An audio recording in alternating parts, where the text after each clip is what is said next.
A'udzubillahi minasyaitonirrajim. Bismillahirrahmanirrahim. Assalamualaikum warahmatullahi wabarakatuh. Innal hamdalillah nahmaduhu wa nasta'inuhu wa nastaghfiruh wa na'udzu billahi min syururi anfusina wa min sayyiati a'malina may yahdihillahu fala mudilla lahu wa may yudlilhu fala hadiyalah. Asyhadu an la ilaha illallah wahdahu la syarikalah wa asyhadu anna Muhammadan abduhu wa rasuluhu la nabiyya ba'dah. Allahumma shalli wa sallim ala hadzal nabiyil karim wa ala alihi wa ashabihi wa man tabi'ahum bi ihsanin ila yaumiddin. Wa qala Allah ta'ala fi kitabihil karim, ya ayyuhallazina amanu taqullaha haqqa tuqatih wa la tamutunna illa wa antum muslimun. Ya al-haq adkhilna mudkhala asrikin wa akhrijna mukhraja asrikin wa ja'alna min ladunka sultanan nasira. Ja'al haqq wa zahaqal batil innal batila kana zahuqa. Jal ghafur rabbana innana amanna faghfir lana dzunubana wa qina adzabannar. Allahumma ighfir lil muslimin wal muslimat fi Filistin wa fi kulli makan. Allahumma ansur ikhwanana al muslimin wal mujahidin fi Filistin wa fi kulli makan. Allahumma rzuqna imaman adilan. Amin ya Allah ya rabbal alamin. Amma ba'd. Alhamdulillah, segala puji dan syukur adalah milik Allah, Tuhan semesta alam yang telah menciptakan kita, dan karena rahmat dari Allah Subhanahu wa taala kembali kita dipertemukan Allah di channel YouTube kebanggaan kita, kesayangan kita, yaitu channel iDream TV dalam program Tarbiyatul Aulad, ya, di mana kita akan kembali mencoba menelaah, ya, mengkaji bagaimana kiat-kiat, ya, mendidik anak-anak kita agar mereka lahir, tumbuh dan berkembang menjadi pribadi-pribadi yang saleh, yang insya Allah akan menjadi aset, ya, bagi kita orang tuanya atau kita gurunya, baik di kehidupan dunia ini maupun juga di akhirat nanti insya Allah. Tidak lupa kita baca salawat dan salam Allahumma sholli ala Sayyidina Muhammad wa ala ali Sayyidina Muhammad. Assalamualaikum ayuhan Nabi wa rahmatullahi wabarakatuh.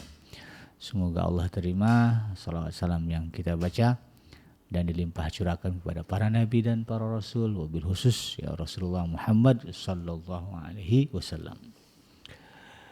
Sahabat iDream yang dirahmati Allah dimanapun Anda berada, ya, di dalam kesempatan kali ini kita akan kembali melanjutkan apa yang dibahas, ya, atau apa yang menjadi teori dari seorang ulama besar, yaitu Syekh Dr. Abdullah Nasir Alwan, ya, di mana beliau menulis satu kitab yang berjudul Tarbiyatul Aulad fil Islam, ya, di mana di situ beliau mengeluarkan berbagai teori, ya, yang berlandaskan kepada Al-Quran dan juga Sunnah, ditambah dengan kaul-kaul ulama, ya, atau pendapat-pendapat para ulama tentang bagaimana mendidik, ya, anak-anak yang menurut ajaran Islam. Bahkan di dalam beberapa uraian beliau mengutip pendapat-pendapat saintis, ya, atau pakar-pakar ilmuwan lainnya untuk menunjang berbagai teori yang beliau kemukakan. Insya Allah, ya, tentu kita berharap buah pandangan dari Syekh Dr. Abdullah Nasir Alwan ini bisa kita manfaatkan juga di dalam menjalankan fungsi kita sebagai pendidik, ya, di dalam rumah tangga kita sebagai seorang ayah ataupun ibu. Di kesempatan kali ini kita akan melanjutkan pembahasan dengan tema mendidik anak-anak penyandang disabilitas, ya, menurut ajaran Islam. Jadi salah satu fenomena, ya, atau situasi atau realitas, ya, di dalam kehidupan kita di masyarakat, ada kelompok-kelompok yang disebut sebagai penyandang disabilitas, ya. Kalau dulu, ya, di zaman saya masih kecil-kecil, kita menggunakan bahasa istilahnya cacat, ya, cacat fisik. Kemudian diharuskan lagi jadi ada istilah tuna, ya, tuna rungu, tuna daksa, ya, tuna wicara. Kemudian kesininya lagi diperhalus lagi, kita sebut sebagai penyandang disabilitas, ya, atau orang-orang yang memiliki kebutuhan khusus, ya. Kalau di sekolah kita ada istilahnya ABK, ya, anak-anak berkebutuhan khusus. Ini tentu jadi alasan kenapa bahasanya saja sudah dirubah-rubah, ya. dulu kita gunakan bahasa istilahnya orang cacat, anak cacat gitu ya. Tapi kesininya dirubah menjadi lebih halus. Ya, ini merupakan upaya ya bagi kita secara umum untuk menempatkan mereka yang dalam tanda kutip ya memiliki kecacatan fisik ya, atau kekurangan atau kebutuhan secara khusus atau penyandang disabilitas, memandang mereka dengan penuh kemuliaan ya, karena pada dasarnya mereka dengan kita setara ya, tidak ada perbedaan gitu ya. Kewajiban kita kepada Tuhan dan kewajiban penyandang disabilitas kepada Tuhan sama, tidak ada bedanya ya. Kita sama-sama makhluk yang dibebankan untuk memikul amanah menyembah Allah Subhanahu wa taala. Maka penyandang disabilitas juga sama ya. Mereka juga punya kewajiban untuk memenuhi amanah ini ya, menyembah Allah, dan kecacatan itu ya tidak bisa dijadikan alasan ya, nanti di akhirat misalnya ya Allah saya nggak bisa sholat karena saya cacat misalnya, nggak bisa, nggak diterima itu kan. Karena pada dasarnya ajaran syariat ya, Islam konsepnya la yukallifullahu nafsan illa wus'aha ya, Allah itu tidak membebankan sesuatu ya kepada hambanya, kepada manusia melebihi kesanggupannya itu. Dalam satu tayangan video saya pernah menyaksikan ada penyandang disabilitas, kebetulan dia memiliki kekurangan fisik di tangannya gitu ya, tangannya pendek ya. Lalu kemudian ditunjukkan ya cara berwudu. Cara berwudunya tentu berbeda dengan kita yang secara fisik sempurna gitu. Tetapi dari tayangan video itu saya menyadari bahwa mereka punya kewajiban yang sama, punya effort yang sama, ya, punya syarat yang harus dipenuhinya juga sama, ya berwudu, ya bersuci gitu. Tapi tentu dengan disesuaikan dengan kemampuan dan kesanggupan mereka. Ya, basuh mukanya dia nggak bisa sempurna seperti kita, itu pendek tangannya. Ya, akhirnya didekatkan wajahnya ke keran. Digosek-gosek sedikit ya pakai tangan beliau. Jadi dari situ ya saya semakin menyadari bahwa di antara para penyandang disabilitas ini ya, mereka memiliki kesadaran yang tinggi untuk bisa memenuhi kewajiban mereka sebagai hamba Allah ya, karena mereka tahu tidak ada excuse ya. Kekurangan fisik itu tidak menjadi excuse di hadapan Allah untuk tidak menjalankan kewajiban. Nah, ini. Oleh karena itu kemudian sahabat hadirin yang dirahmati Allah, penting ya bagi kita orang tua ataupun juga guru untuk memahami bagaimana ya pertama mungkin menyikapi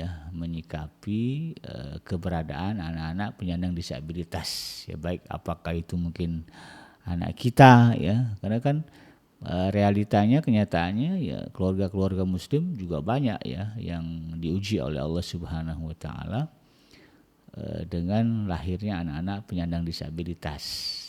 Saya katakan ujian karena kan pada dasarnya kalau saya ajak, saya lihatlah ya fakta-faktanya. Bahkan juga ada beberapa teman yang anaknya disebut sebagai disabilitas. Pada awalnya mereka shock, gitu ya. Bahkan ada rasa kecewa gitu kan, kecewa kepada Tuhan. Nah, lalu kemudian setelah mereka sadari hayati pelajari agama, akhirnya mereka ya banyak yang kemudian menerima ini sebagai sebuah ketetapan dari Allah Subhanahu wa taala sekaligus ujian. Nah, gitu ya. Pada dasarnya semua ujian ya, yang kita yang punya anak normal, anak itu juga ujian ya. Kenormalan anak itu ya ujian. Maka kekurangan fisik juga ujian, sama itu ya. Ujian bagaimana kita bisa menjadi hamba yang soleh, gitu ya. Ya, lalu kemudian atau ya bisa juga mungkin bukan anak kita, tetapi mungkin teman anak kita. Ini kadang-kadang di sekolah ya sahabat hadirin, anak-anak kita ini bergaul kan dengan banyak orang ya, dengan teman-teman dia gitu ya. Nah kalau berbicara sekolah hari ini Indonesia ya sudah mulai mengedepankan konsep sekolah inklusi ya. di mana di sekolah itu ya di sekolah-sekolah umum gitu ya, sekolah-sekolah negeri, sekolah-sekolah swasta yang kalau dulu kan ada pemisahan ya, anak-anak yang memiliki kekurangan atau memiliki kebutuhan khusus ya dimasukkan ke sekolah namanya SLB ya, sekolah luar biasa. Nanti ada cabangnya apa sesuai dengan kebutuhan mereka gitu. Tapi sekarang ini arahnya adalah bagaimana sekolah-sekolah semua sekolah ya secara umum itu bisa menyerap atau menerima anak-anak berkebutuhan khusus. Nah, jadi sekolah dipacu, dimotivasi bahkan ya, untuk kemudian menerima ya siapapun anak itu kecuali dalam apa namanya ya ada ukurannya gitu kan kalau sudah dan itu disesuaikan dengan fasilitas yang dimiliki di sekolah itu ya. Bahwa sekolah kalau tidak punya misalnya guru apa namanya guru braille atau guru apa bahasa isyarat itu kan tidak bisa menerima ya anak-anak yang kemudian penyandang apa tunanetra atau juga mungkin tunarungu gitu ya. Tapi kata Putri Aryani kalau nggak salah sekarang nggak kepake ya huruf braille gitu.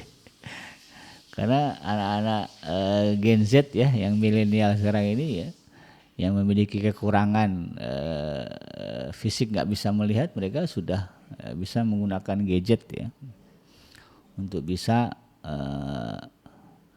menulis dan membaca.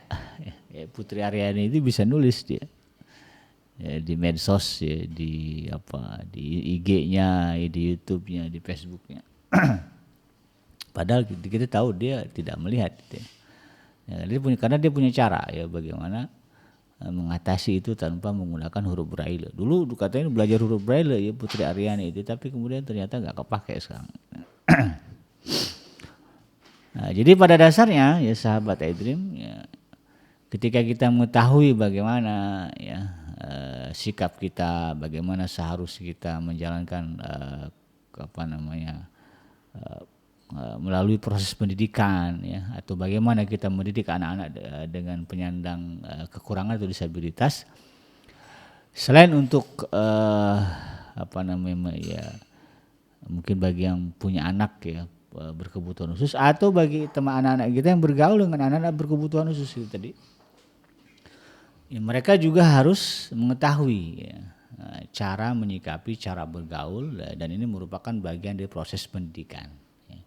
Jadi walaupun anak kita normal, secara fisik tidak mengalami kekurangan begitu, tetapi mereka juga harus bisa bagaimana bersikap dan bergaul dengan mereka yang menyandang kekurangan.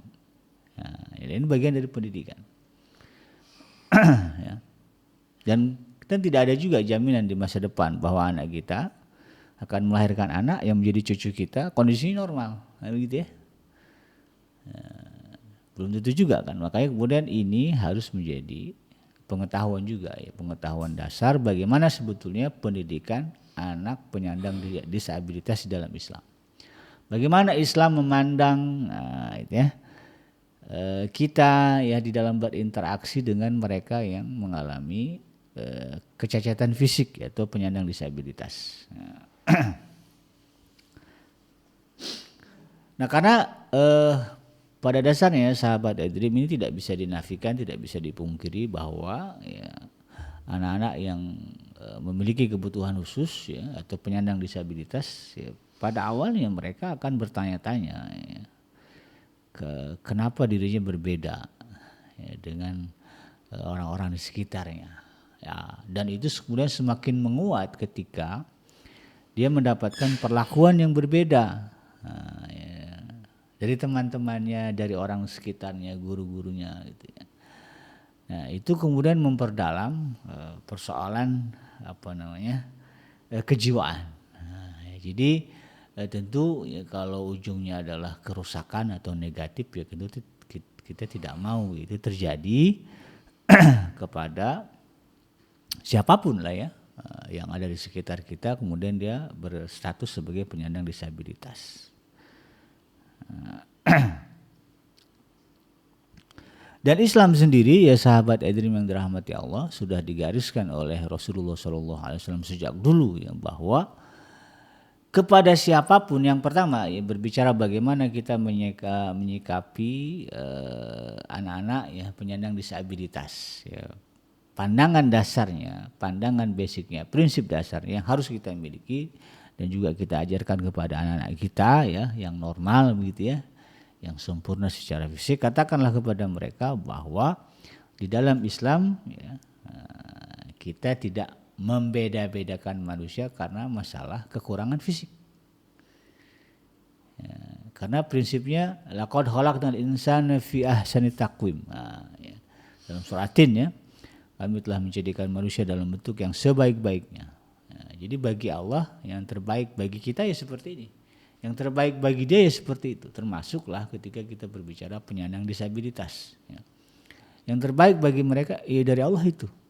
Apa kebaikannya? Hanya dia dan Allah yang tahu. Nanti ada masanya Allah akan ungkap kenapa dia terlahir begitu ya dalam keadaan kekurangan fisik. Dan itu nanti akan disyukuri ya, sebagai bentuk rahmat dan kasih sayang dari Allah Subhanahu wa taala. Yang paling mudah lah ya, kita yang punya mata bisa melihat ya, dengan mereka yang tidak bisa melihat, apakah kemudian kita akan mensyukuri kehidupan kita? Nah, itu kan sementara yang buta tidak, belum tentu ya. Kapan itu akan terlihat? Ketika sudah di akhirat. Nah, kalau yang buta itu bisa masuk surga, maka dia akan mensyukuri kebutaannya. Ya Allah, gara-gara buta saya akhirnya masuk surga gitu kan. Karena tidak bisa melihat maksiat dengan mata. Sementara kita yang punya pandangan sempurna, lalu ternyata nauzubillah ya, kalau sampai masuk neraka ya kita akan menyesali ya, kesempurnaan fisik kita. Disitulah mungkin orang-orang yang di dalam neraka mengatakan lebih baik saya dilahirkan dalam keadaan buta gitu ya, ketika matanya disiksa gitu kan. Ya kan disiksa ini dengan di akhirat nanti gara-gara dosa yang dibawa. Nah, ini sebagai contoh gitu ya. Nah, prinsipnya ya, bagaimana Islam menyikapi anak mereka yang berstatus sebagai penyandang disabilitas ya, dalam sebuah hadis yang diriwayatkan oleh Imam At-Tirmizi ya, di dalam riwayatnya beliau mengatakan ya, bahwa Rasulullah SAW pernah bersabda, ar-rahimuna yarhamuhumur rahman ya, irhamu man fil ardi yarhamukum man fis sama. Orang-orang yang senang mengasihi akan dikasihi ya, oleh Allah yang Maha Penyayang. Nah, maka kata Rasulullah SAW, irhamu man fil ardi yarhamukum man fis sama. Kasihilah orang-orang yang ada di bumi, niscaya kalian akan dikasih oleh yang ada di langit. Jadi ketika kita berhadapan dengan para penyandang disabilitas, siapapun dia, ya, maka yang kita kedepankan adalah rasa sayang, rasa kasih, ya, bukan kasihan. Kasihan yang berkonotasi negatif ya, kasihan, malah gitu jadi sedih orang. Tapi rasa kasih dalam artian ya, ada motivasi dalam diri kita untuk kemudian memperlakukan mereka, memandang mereka sebagaimana orang normal seperti biasa. Ya, hanya saja mereka memiliki kebutuhan khusus, gitu ya, yang nggak bisa disamain dengan orang normal. Misalnya kayak kalau dia tunadaksa ya, tidak bisa berjalan, harus pakai kursi roda ya, ya disiapkanlah ya fasilitas bagaimana supaya bisa mengakses gedung-gedung perkantoran ya, dibikinkan ya jalan buat kursi rodanya ya, liftnya juga ada kalau bisa khusus begitu, memudahkan para penyandang disabilitas. Itu akan terwujud kalau pada dasarnya, kalau di dalam hati kita, di dalam siapapun ya, dalam konteks di sini mungkin pemerintah, arsitektur ya, atau mungkin kontraktor ya, para pembangun gedung gitu. Ketika mereka menyadari ini, mereka punya sifat ini, memahami bahwa Rasulullah SAW mengatakan, irhamu man fil ardi yarhamukum man fis sama. Kalau kita ingin dikasihi Allah, disayangi Allah ya, dimuliakan oleh Allah Subhanahu wa taala, maka pandanglah ya dengan penuh kasih, pandanglah dengan penuh sayang, pandanglah dengan penuh kemuliaan siapapun yang ada di bumi ini. Terlebih mereka yang dalam tanda kutip mengalami kekurangan atau kecacatan fisik ya, atau penyandang disabilitas. Ini konsep dasarnya. Demikian juga di dalam hadis yang lain ya, Rasulullah SAW mengatakan, akmalul mu'minina imanan ahsanuhum khuluqa. Yang paling sempurna iman ya seorang mukmin adalah mereka yang paling baik akhlaknya. Berbicara akhlak baik, maka itu sama ya kita hadapkan kepada siapapun ya. Kepada orang normal kita berakhlak baik, kepada penyandang disabilitas lebih-lebih lagi ya, karena mereka memiliki kebutuhan khusus. Nah, ya. Kalau orang yang bisa ngelihat ya tidak terlalu kita perhatikan dia berjalan ya nggak ada masalah ya, cukup kita senyum sapa gitu ya, udah bagus itu. Tapi kalau orang yang nggak melihat ya tentu lebih dari itu ya, kita tahu ya dia tidak bisa melihat, tanya mau kemana Pak, mau nyebrang jalan atau mau kemana, ayo saya bantu. Nah, itu ahsanuhum khuluqa ya. Maka di sini ya sikap ya yang jelas adalah bagaimana kita, anak-anak kita tidak boleh kemudian merendahkan ya, atau mengungkit-ungkit kekurangan ya, atau menjadikan itu sebagai bahan celaan ya. Kekurangan yang dimiliki oleh mungkin anak kita ya, atau juga mungkin teman-teman anak kita atau siapapun ya, sebagai sebuah celaan gitu ya.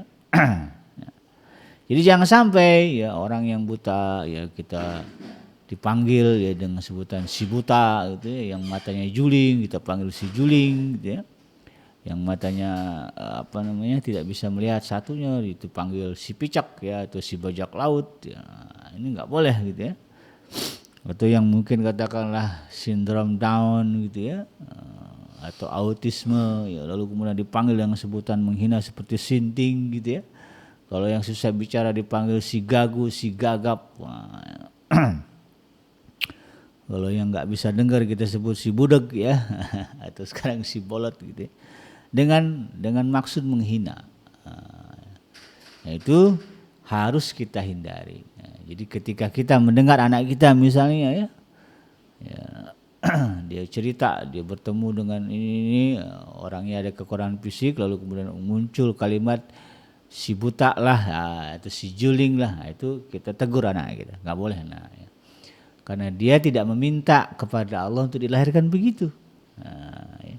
Tapi dia begitu karena memang Allah yang menghendaki. Nah, kalau kamu cela dia, kamu hina dia, itu sama halnya kita mencela Allah yang menghendaki itu terjadi. Gitu. Nah, ini kemudian kita harus pahami dan kita sadari.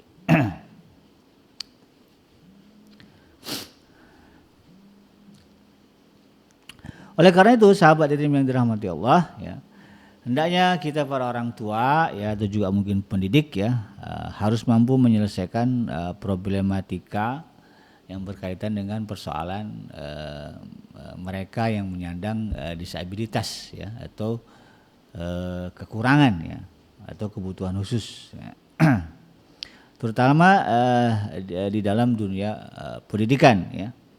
Dan kita harus bisa menyikapinya dengan penuh kebijaksanaan ya. Kemudian interaksi yang lembut ya dengan mereka, kemudian juga penjagaan yang sempurna ya di atas dasar nilai-nilai kemanusiaan ya. Dan itu tentu sikap seperti itu tergantung dari kedalaman agama. Jadi kita berusaha menyadarkan ya anak-anak kita ya, atau mungkin di sini ada guru-guru atau juga orang tua yang kemudian ya, menghadapi persoalan ya bahwa di lingkungan mereka ada penyandang disabilitas, ya, kita perdalam wawasan dan pengetahuan agama mereka. Supaya apa? Ya, supaya kemudian dia sadar ya bahwa memperlakukan para penyandang disabilitas dengan sebaik-baiknya adalah bagian dari syariat ya, atau perintah agama. Dan banyak ya persoalan-persoalan yang timbul ya dari sikap yang salah ya, cara yang salah ya, baik di dalam proses interaksi sosial atau juga di dalam pendidikan kita ketika berhadapan dengan para penyandang disabilitas. Nah, bagaimana untuk mengatasi persoalan-persoalan itu? Saya Dr. Abdullah Nasirwan mengatakan yang pertama adalah prinsipnya bagaimana setiap kita harus punya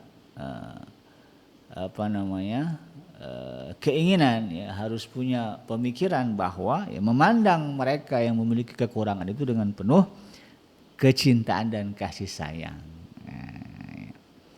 Sehingga kemudian ya, mendorong kita untuk memberikan perhatian yang lebih ya atau secara khusus kepada mereka. Dan ini juga kemudian bisa memberi mereka ya yang mengalami disabilitas lalu kemudian berinteraksi dengan kita, lalu kemudian kita memperlakukan mereka dengan cara yang istimewa tadi ya. Itu akan memotivasi mereka ya untuk kemudian bisa meningkatkan ya rasa percaya diri, kecerdasan, ya, ilmu pengetahuan ya, karena mereka dianggap sama ya. Katakanlah dia nggak bisa dengar ya, orang tua atau kita mengatakan kamu pinter, kamu bisa, maka dia akan termotivasi bagaimana kemudian dia bisa hidup di dalam kekurangannya, dan itu merupakan bagian dari amal soleh yang besar ya, bagi kita sebagai seorang muslim. Nah, pandangan dan motivasi terhadap mereka yang menyandang disabilitas ini akan menghilangkan rasa minder ya dalam diri mereka, bahkan ini akan mendorong mereka dengan ketenangan jiwa ya, dan juga kepercayaan diri agar mereka kemudian mampu melakukan pekerjaan ya atau rutinitas apapun ya seperti orang normal. Nah, ya. Dan sekarang kita lihat banyak ya yang para penyandang disabilitas yang memiliki motivasi seperti itu ya. Terakhir tuh saya lihat ada penyandang disabilitas ya, dia berdialog dengan salah satu capres, dia kuliah di UGM S2 ya, lalu kemudian dia mengeluhkan ya bagaimana fasilitas ya bagi para penyandang disabilitas ya di kampus UGM pun gitu ya masih ada kekurangan gitu ya, apalagi kemudian di kampus-kampus yang lebih kecil dari UGM gitu kan. Tapi ala kulli hal yang saya pandang dari beliau adalah bagaimana motivasi dirinya untuk kemudian bisa meningkatkan kualitas diri agar setara dengan orang-orang normal ya, dari segi IQ, ya, kemampuan bekerja gitu kan.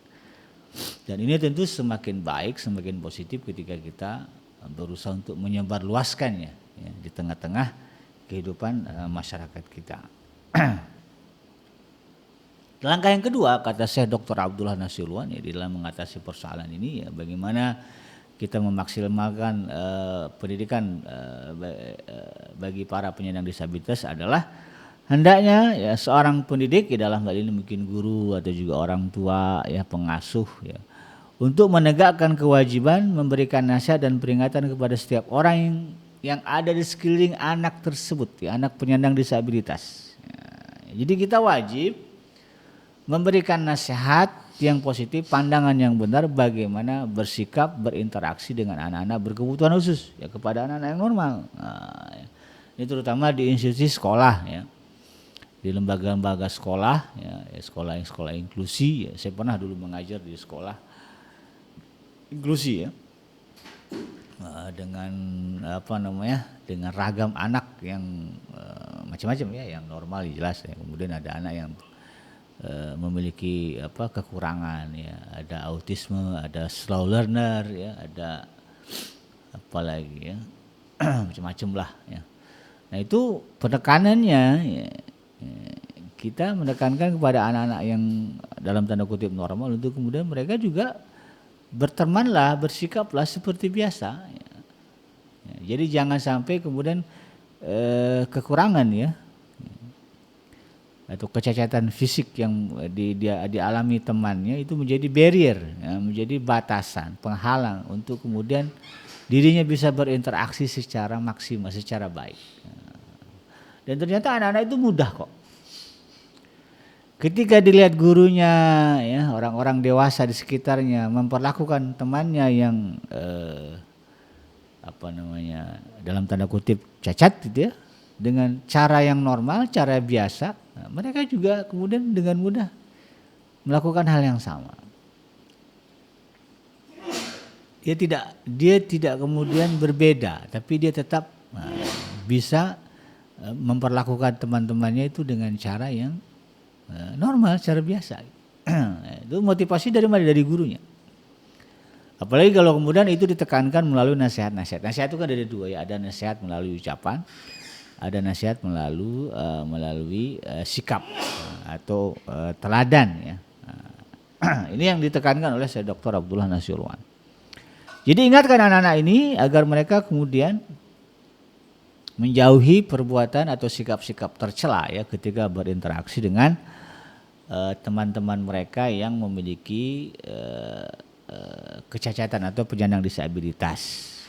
Jangan sampai kemudian mereka ya terjerumus ya, dengan sikap yang sifatnya menghina, merendahkan ya, atau mengolok-olok ya, mencela, mengejek atau juga mungkin sombong ya. Dia bisa ngelihat, dia nggak bisa ngelihat tuh, dia merasa bangga dengan, itu nggak boleh ya. Diingatkan itu ya. Karena memang kalau sampai ya, kita tidak mengingatkan mereka lalu kemudian yang terjadi adalah itu tadi ya, anak-anak yang penyandang disabilitas ini ya diperlakukan dengan cara yang tadi ya, menghinakan, merendahkan, mengolok-olok, diejek gitu. Maka ini ya sakitnya ya rusaknya mental mereka itu lebih dahsyat daripada anak yang normal. Anak yang normal direndah-rendahkan itu bisa down ya, bahkan bisa menyebabkan bunuh diri. Apalagi pada mereka yang kemudian betul-betul mereka mengalami kekurangan atau penyandang disabilitas. Ketika diperlakukan ya, kecacatan itu dijadikan sebagai bahan celaan, maka kesedihan mereka berkali-kali lipat daripada orang yang normal. Pasti. Ya, karena melihat faktanya begitu. Gitu. Nah, ini yang kemudian kita harus ingatkan. Maka dari sini kemudian Syekh Dr. Abdullah Nasiruan mengatakan, hendaklah para pendidik ya ketika mengarahkan atau menasihati anak-anak ya atau orang-orang yang ada di sekitar para penyandang disabilitas ya, berusaha untuk kemudian mengikuti ya, mengaitkannya dengan manhaj atau cara ya bagaimana atau jalan bagaimana Rasulullah SAW dulu ya bergaul ya dengan umatnya ya. Itu kalau berbicara Rasulullah SAW ya, dulu Rasulullah SAW juga berhadapan dengan para penyandang disabilitas. Ada Abdullah bin Umi Maktum ya. Ini dia penyandang tunanetra, nggak bisa ngelihat. Dan gara-gara beliau lah ya, gara-gara Ibnu Umi Maktum ini ya, Rasulullah sempat ditegur oleh Allah Subhanahu wa taala ya, di dalam surah Abasa ya. Jadi betapa Allah saja ya, tidak suka ketika melihat ada orang ya, yang dalam tanda kutip ya, sebagai penyandang disabilitas lalu kemudian kita abaikan atau kita nomor duakan karena kita ingin mendahulukan orang normal. Itu Allah aja nggak suka, sampai sang Nabi ya, Rasulullah SAW ditegur, disindir. Itu. Jadi Allah Subhanahu Wa Taala secara langsung ya melalui apa yang terjadi, melalui apa yang telah terjadi begitu, bahwa Allah Subhanahu Wa Taala betul-betul ya menekankan kepada kita umat Islam untuk bisa menjaga sikap kepada mereka yang Allah jadikan, Allah ciptakan dalam keadaan sebagai penyandang disabilitas.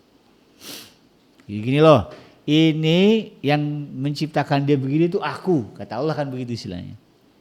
Maka jangan sampai kalian memperlakukannya dengan perlakuan yang tidak wajar. Itu sama saja merendahkan aku, begitu loh. Sampai-sampai Nabi Muhammad sendiri Allah tegur gitu kan, ketika berhadapan dengan Ibnu Umi Maktum. Padahal Rasulullah tidak mencela, tidak, hanya bermuka masam saja. Karena beliau sedang berhadapan dengan para pembesar Quraisy ya. Para pembesar yang diharapkan keislamannya gitu. Nah, jadi ini harus kita paham. Di mana ya kalau kita lihat bagaimana ya, cara Rasulullah SAW berinteraksi ya, dengan siapapun ya, termasuk di sini adalah para penyandang disabilitas begitu ya. Maka Rasulullah SAW betul-betul menjaga lisannya. Ya, jadi yang keluar dari lisan Rasulullah SAW kepada siapapun, ya, apalagi kepada para penyandang disabilitas adalah ucapan-ucapan yang betul-betul mendatangkan kebaikan dan beliau menghindarkan diri dari ucapan-ucapan yang kemudian merendahkan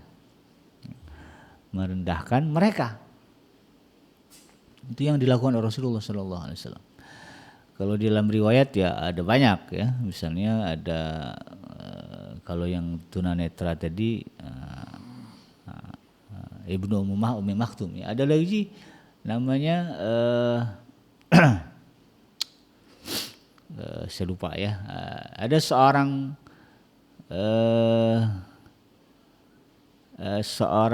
bukan penyandang disabilitas ya, tetapi lebih kepada orang yang mungkin dianggap kampungan. Ya. Orang yang dianggap sebagai orang kampung gitu, ada orang Baduy gitu ada. Rasulullah itu ya kalau secara umum ya para sahabat memandang orang ini remeh gitu kan. Ya, karena kekurangannya ya contohnya ada dulu namanya Julaibib ya.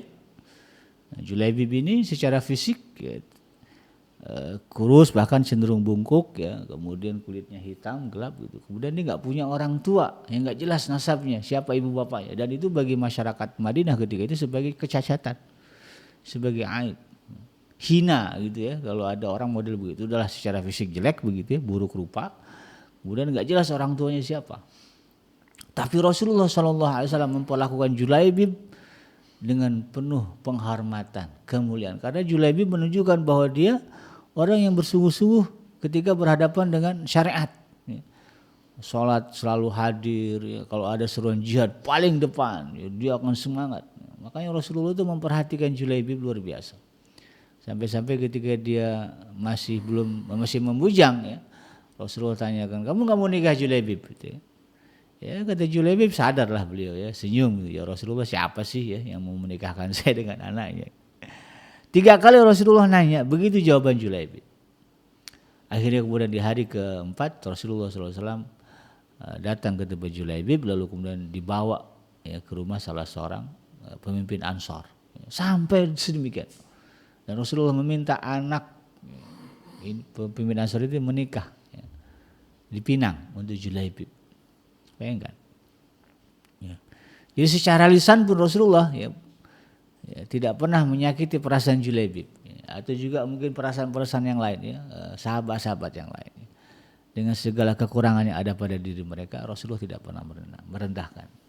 Jadi karena memang ya dari lisan inilah ya kebaikan dan kerusakan itu bisa berawal.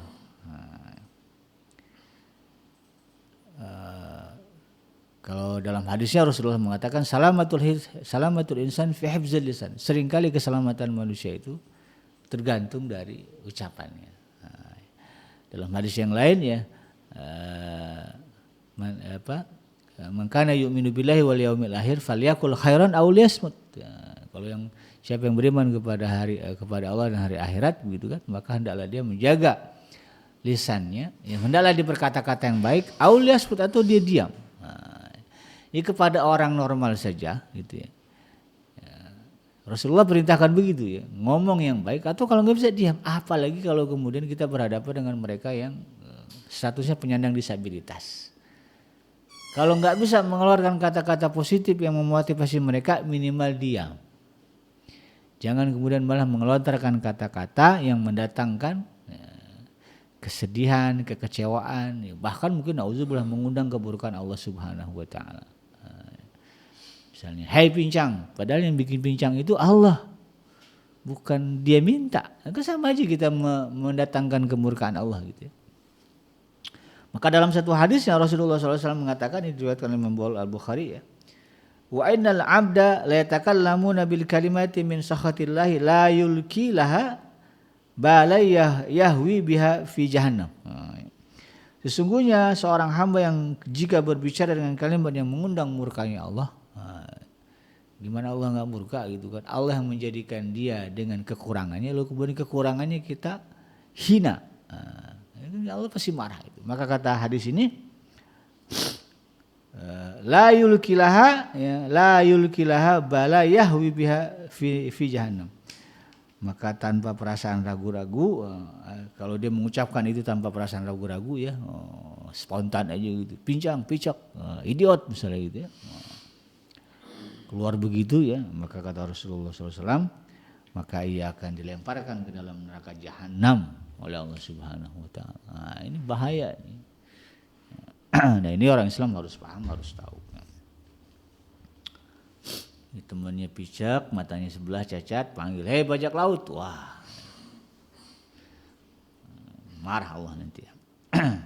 Dalam hadis yang lain Rasulullah SAW mengatakan, innal abda la yatakallamu bil kalimati ma yatabayyanu fiha zallu innal abda la yatakallamu bil kalimati ma yatabayyanu fiha yazallu ilan nari ab'ada mimma bainal masyriqi wal maghrib. Ini lebih dirinci lagi ya. Sesungguhnya seorang hamba benar-benar ya berbicara dengan satu kalimat yang tanpa ada kesadarannya. Nah, ini makanya jangan suka spontan, refleks, ngomentarin apa aja. Ya. Takutnya yang keluar itu kalimat yang mengundang kemurkaan Allah. Kadang-kadang suka begitu gitu ya, refleks aja ya ngelihat orang, begitu keluar ya. Kata-kata yang sifatnya mencela. Ya. Kalau sampai begitu refleksnya, ya, lalu kemudian mengundang kemurkaan Allah, kata Rasulullah SAW, maka ia akan tergelincir ke dalam neraka jahanam, ya, ke dalam neraka yang dalamnya sejauh jarak timur dan barat, dalam nerakanya. Ini kita harus paham. Dalam hadis yang lain Rasulullah SAW mengatakan, la tuzhiris shimatata lahik fayarhamuhullahu wa yabtalik. Janganlah engkau menampakkan kegembiraanmu di atas duka saudaramu, karena Allah akan mengasihinya dan akan menimpakan bencana kepadamu. Ya, kadang-kadang kita melihat ya ada orang kekurangan, lalu kemudian kita ini kata Rasulullah berpesan, jangan sampai kemudian kita menunjukkan kegembiraan di atas duka saudara. Ya, ini kan dia punya kekurangan, dia sedih dengan kekurangan, lalu kemudian kita gembira ya dengan alasan nggak tahulah apa ya, mungkin setiap orang punya alasan gitu kan.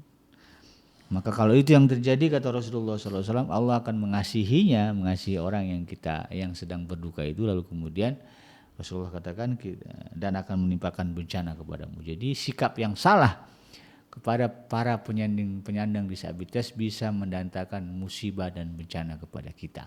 Nah, ini kita harus paham agar kemudian kita bisa menyikapi ya, benar-benar menjalankan proses pendidikan secara benar ya di kalangan para penyandang disabilitas. Nah, di dalam Al-Quran, di dalam surah Al-Hujurat kan Allah juga sudah tegaskan ya bahwa kita ya di dalam konteks pergaulan dengan orang normal sekalipun ya tidak boleh saling mencela, apalagi kalau kemudian di dalam pergaulan kita ada orang-orang yang mengalami atau penyandang disabilitas ya. Rasulullah Allah Subhanahu wa taala berfirman, ya ayyuhallazina amanu la yaskhar qaumun min qaumin asa ayyakunu khairam minhum wala nisaun min nisa'i asa ayyakuna khairam minhunna. Ya. Hai orang-orang beriman, ya, la yaskhar qaumun min qaumin asa ayyakunu khairam minhum. Ya, jadi janganlah satu kaum mencela, yang merendahkan, menghina kaum yang lain, karena bisa jadi kaum yang dicela itu lebih baik daripada yang mencela. Ya. Wala nisa'um min nisa'in, dan juga perempuan. Ini kadang-kadang perempuan suka gitu ya. Suka celah-celahan, sindir-sindiran ya. Ada istilah haters ya. Jangan sampai itu dibiasakan menjadi fenomena yang umum dan lazim, saling mencela. Kenapa? Kata Allah Subhanahu wa taala, asa ayyakuna khairan minhunna, bisa jadi yang dicela itu lebih baik daripada yang mencela. Wala talmizu anfusakum wala tanabazu bil alqab bi'sal ismul fusuku ba'dal iman. Dan janganlah dan janganlah suka mencela dirimu sendiri, dan jangan memanggil dengan gelaran yang mengandung ejekan, karena seburuk-buruk panggilan adalah panggilan yang buruk sesudah iman.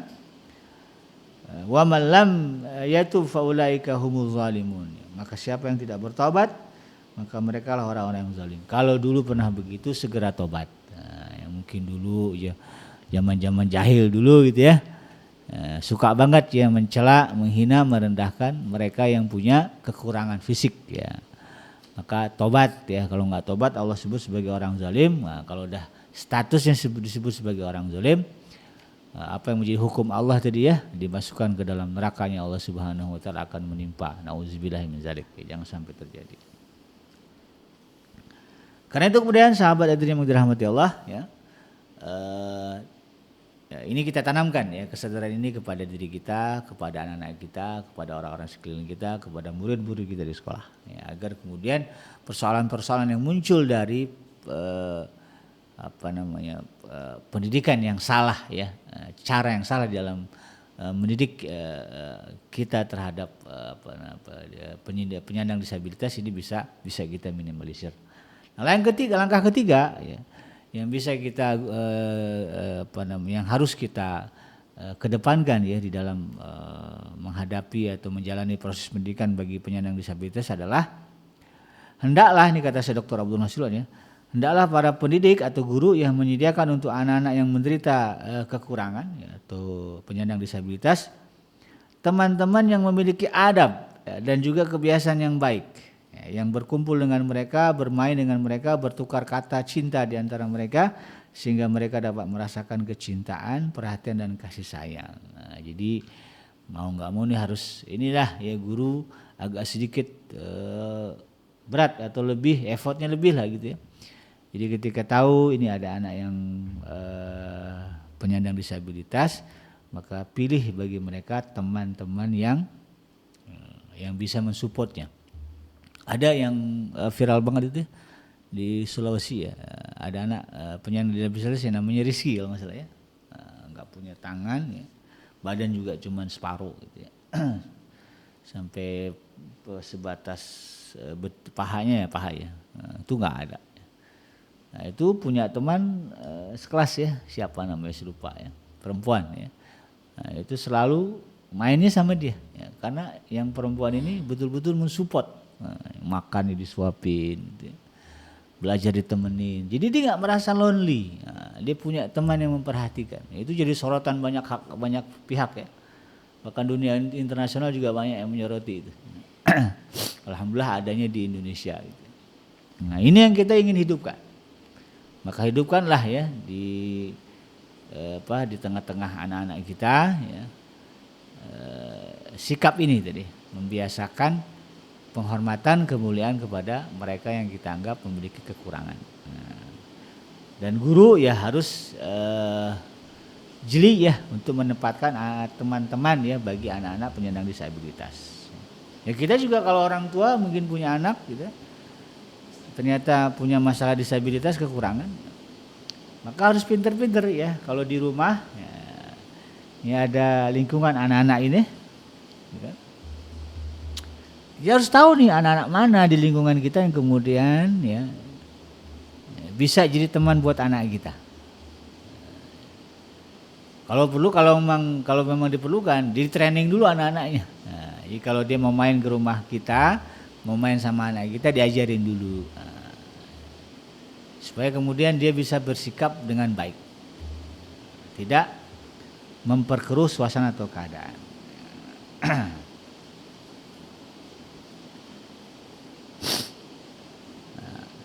Rasulullah SAW ya, sebagaimana diriwayatkan oleh Imam At-Tirmizi dalam sebuah nawadhirnya, beliau mengatakan ya, oramatus sabi ya, fi sagirihi ziyadah fi aklihi fi kibarihi ya. Gerakan, kelincahan dan kekuatan berinteraksi dengan orang lain pada masa kecil ya, itu akan menambahkan akalnya nanti pada masa dewasa. Jadi memang mau nggak mau ya kita harus carikan ya teman-teman untuk anak-anak para penyandang disabilitas ini. Ini bagian dari ibadah ya sahabat Edrim, bagian dari perintah Rasulullah SAW. Jadi kalau guru betul-betul nyari ya, ini si A si B bisa jadi teman dia, amanahkan kepada yang dituju tadi untuk betul-betul mempergauli, berteman dengan penyandang disabilitas dengan baik ya, support gitu ya. Kalau kita di rumah ya ada anak ke tetangga gitu kan, kita cari, kita pilihkan untuk anak-anak kita. Anda sebagai pengurus RT misalnya, ini juga harus ada aware begitu kan, untuk kemudian mensosialisasikan bagaimana memuliakan, memandang setara mereka yang memiliki kekurangan secara fisik ya, atau penyandang disabilitas. Demikian sahabat hadirin yang dirahmati Allah, yang mudah-mudahan bermanfaat, yang benar datangnya dari Allah Subhanahu wa taala, dan yang salah semata-mata lahir dari kealfaan dan kegelapan saya pribadi. Saya bikinnya pamit undur. Subhanaka Allahumma rabbana wa bihamdika asyhadu an la ilaha illa anta astaghfiruka wa atubu ilaik. Walhamdulillahirabbil alamin. Wassalamualaikum warahmatullahi wabarakatuh.